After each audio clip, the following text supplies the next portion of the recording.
Hello, and welcome to a video about how to let go of all the things that our egos cling to and attach importance to.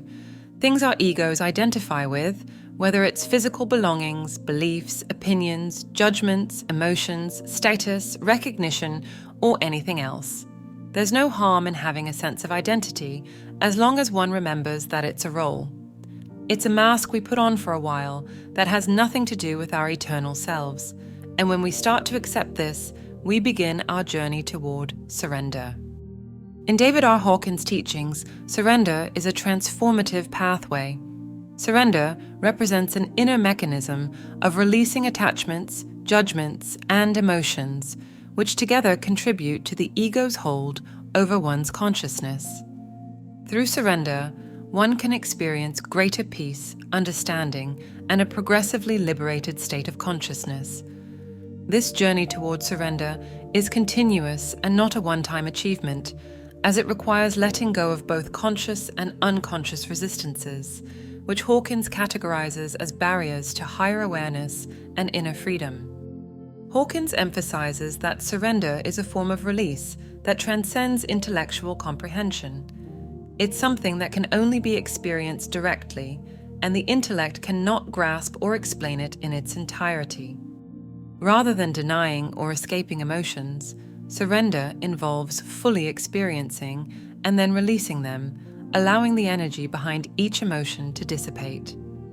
Hawkins instructs that true letting go entails allowing feelings to surface without trying to alter them or resisting them. By doing so, the energy binding these feelings dissipates, gradually reducing the ego's influence. This process brings a sense of lightness and freedom, often described as the high that accompanies the release of burdensome emotions. It's a calm yet intense feeling, where you feel something dissolve and shift on the inside, while you can feel as if you are being lifted and the body becomes less solid for a moment. This could also be accompanied by a feeling of being filled with light and of not being limited to the physical body.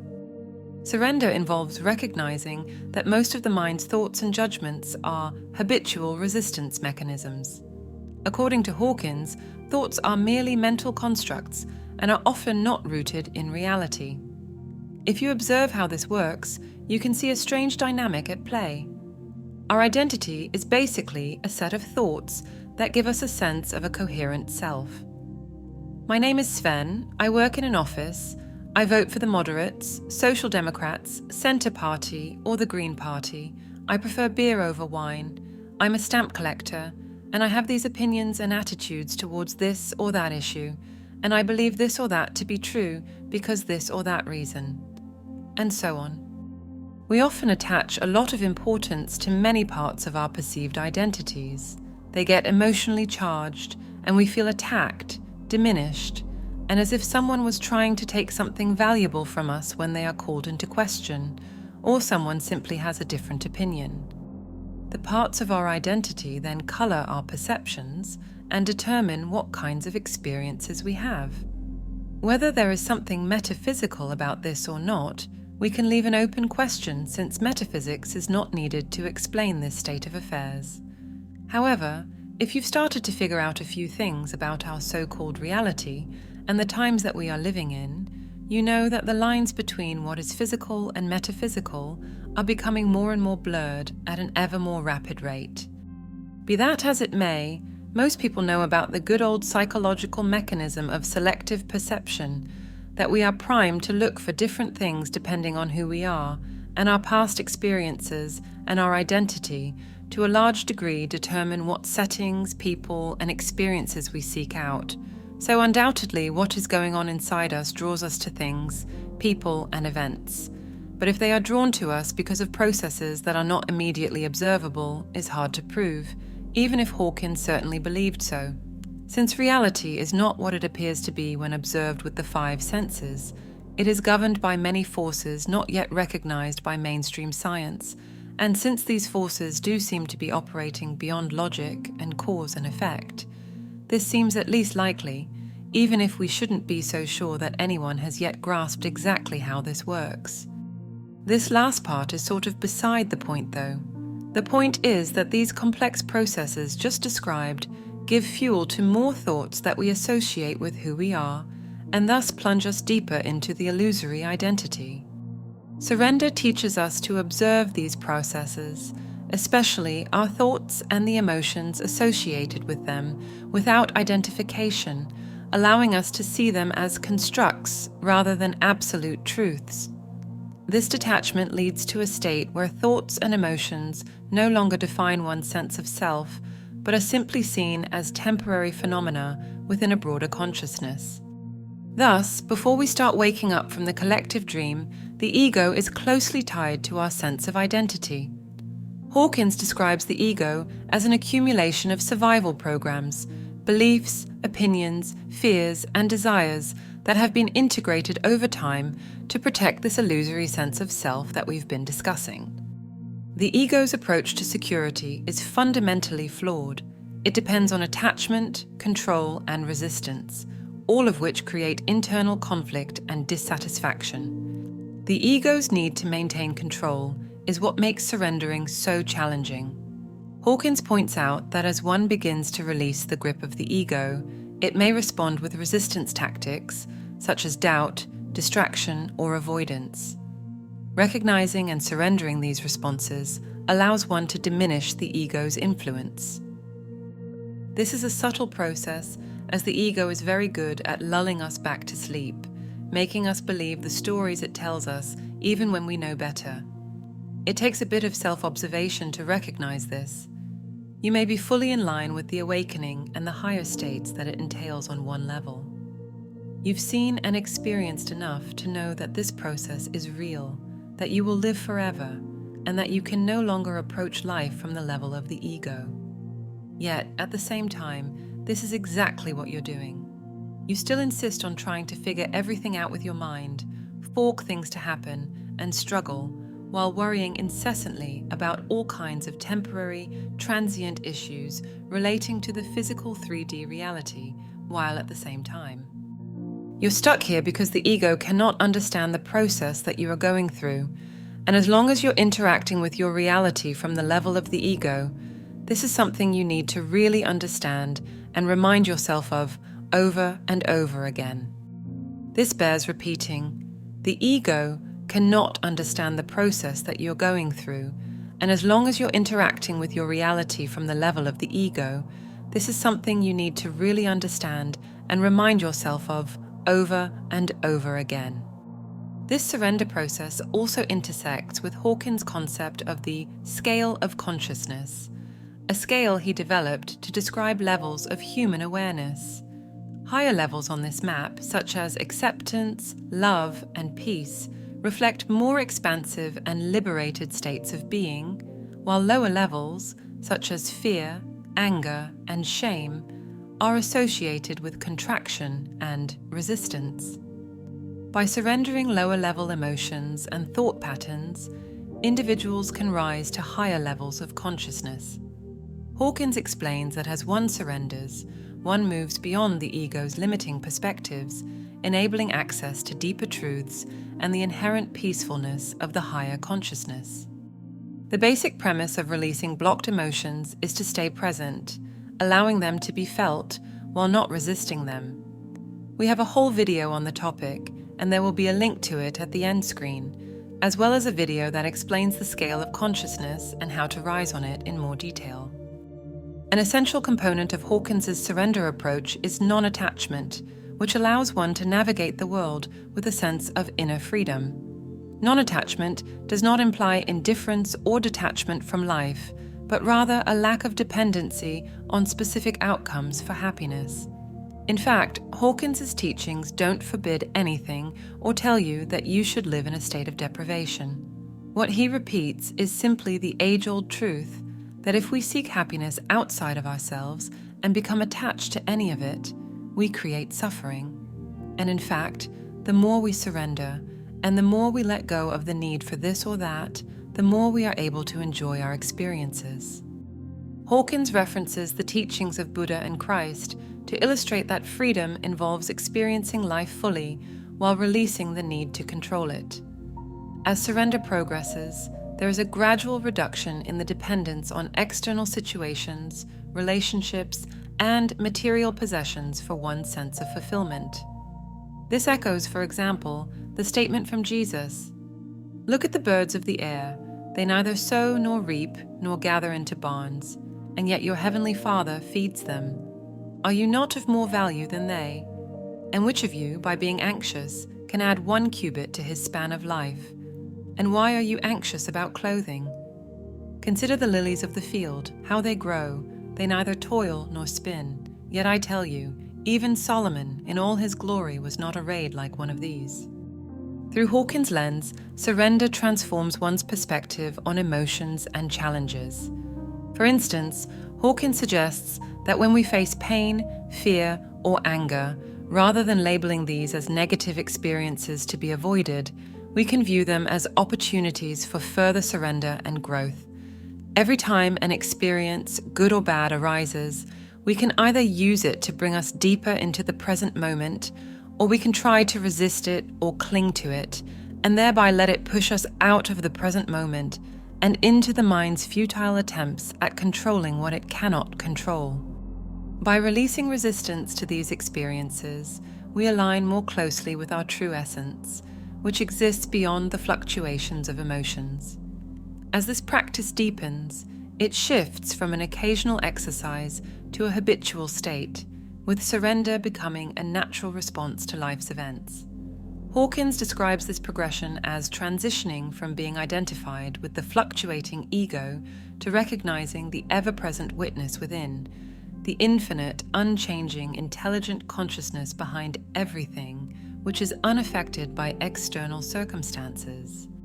In Hawkins's teachings, the journey of surrender unfolds through a sequence of 4 stages, each leading deeper into freedom from ego and opening pathways to a higher state of awareness. The first stage of surrender is experiencing and releasing. Hawkins describes this as a process of allowing emotions and thoughts to emerge fully and without judgment, embracing them without resistance. Instead of avoiding or suppressing feelings, we are encouraged to experience them with acceptance, fully recognizing them as they are. As already touched upon, when we face uncomfortable emotions like anger, sadness, fear, or shame, we often tense up or try to escape. Hawkins teaches that true surrender means not fighting these experiences, but rather facing them openly. By allowing feelings to pass through without interference, the underlying energy driving these emotions begins to dissolve, and we feel a sense of lightness. Each time we experience and release in this way, we let go of one more layer of emotional burden and move closer to inner peace. The goal of this stage is not merely to cope with difficult feelings, but to release them from the core so they no longer hold power over us. It's worth mentioning that it is possible to surrender in an instant, and there are individuals who have experienced full release and how the veil has been lifted in a short period of time. But for most, it's a process of going back and forth for a long time, and everyone's journey with this is unique, even if it's the same in essence.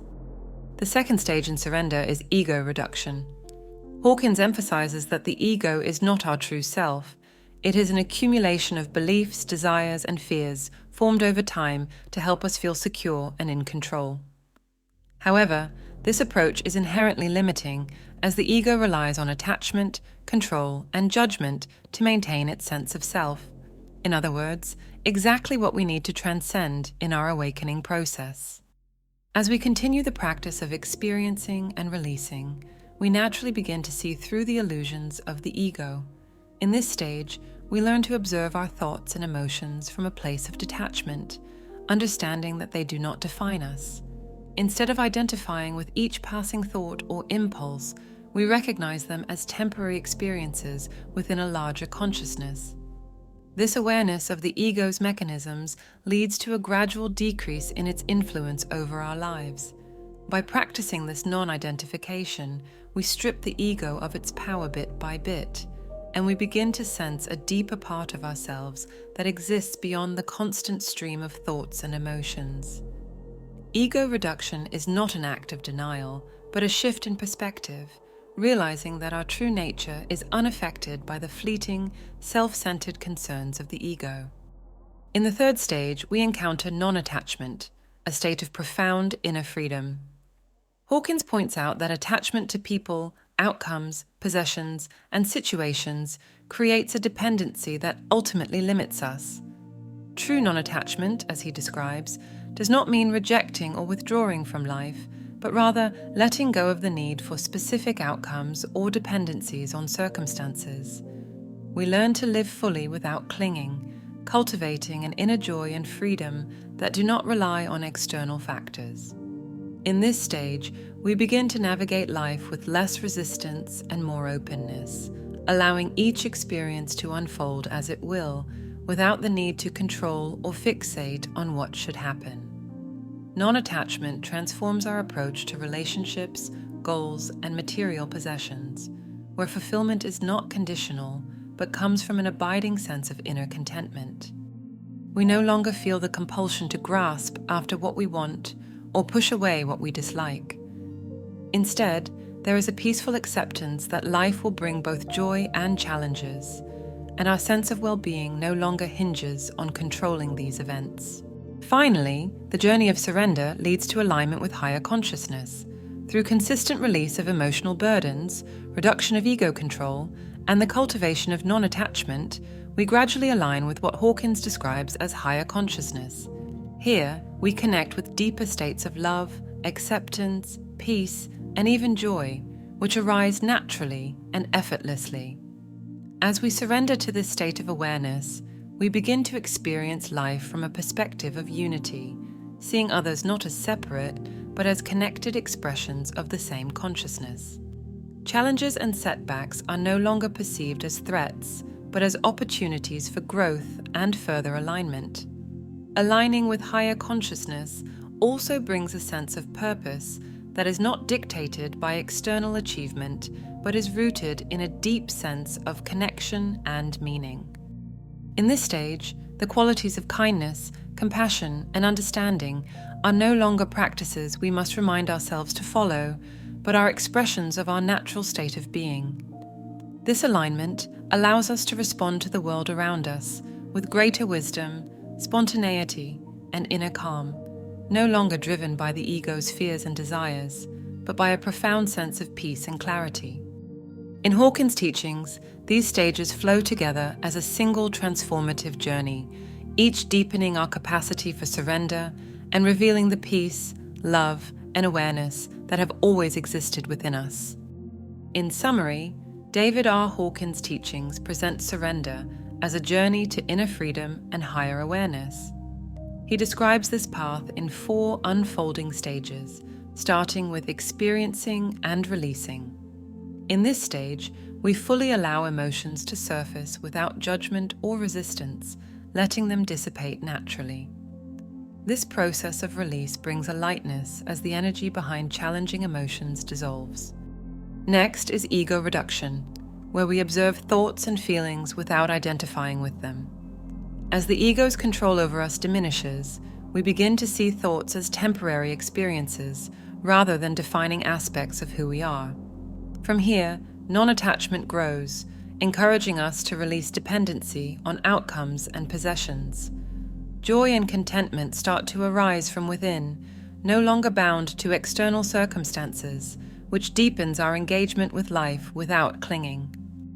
Finally, the journey leads to aligning with higher consciousness, where we connect to profound states of love, peace, and unity. In this stage, compassion and understanding naturally guide our interactions. Hawkins' concept of surrender thus becomes a pathway toward our true self, transforming our awareness into a natural expression of peace and acceptance. When we surrender more and more, we also more and more come into contact with higher guidance, beyond the struggles, resistance, control, and need to figure everything out of the mind. We will more and more know what steps to take, and ideas about what to do will come to us. Our actions will no longer be governed by our lower instincts, or from a place of survival and fear, and we will instead be able to meet life from a place of openness, love, joy, and truth. Finally, total surrender is a total dissolution of all the ego's illusions and false perceptions, where we recognize our unity with infinite consciousness, let go of all resistance towards what is, and align ourselves with the natural flow of life. We relax into a knowing that we feel in the core of our being, that we are carried and guided through life, and that beyond the chaos of the ego, there is peace and effortlessness. Then we can relax and float gently down the stream. You've now reached the end of the video. Remember to like and subscribe. Thank you for your time.